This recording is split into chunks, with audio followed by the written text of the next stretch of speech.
The only thing that matters in communication and in business is being able to tell a great story.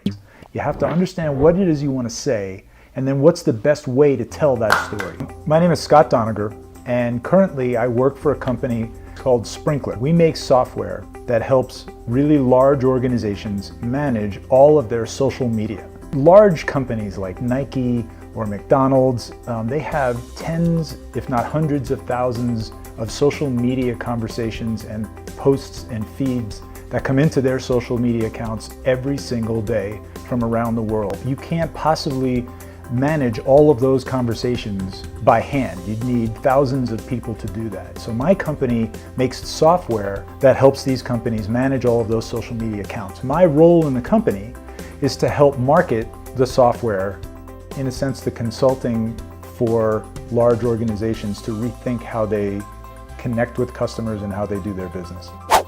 I actually work from home. My company is located in New York City, but I live in the San Francisco Bay Area. A typical day working at home, I try to work New York hours because there's so much activity going on. So I could literally go from 6 o'clock in the morning to 2 o'clock in the afternoon on back-to-back calls all day long. And by 2 o'clock in the afternoon, I literally might actually still be in my pajamas, and my dogs have been barking at me to take them out, and I've been busy all day.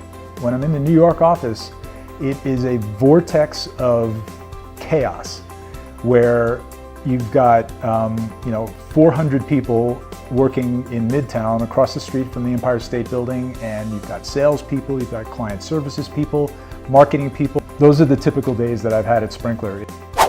It's never the same, and every time I try to plan and look at my calendar and mark out time, and it never runs the way it's supposed to run. Things are always getting flipped on their heads. I have always been most energized by trying to solve a problem. That's what gets me out of bed in the morning, is being challenged. And I would venture to guess that 9 out of 10 employees of any company would say the same thing. If I do the same thing every day and I'm not being asked to stretch or pull, or if I'm not being asked to solve a problem that I find meaningful for myself or that is meaningful for the company, then I'm not interested.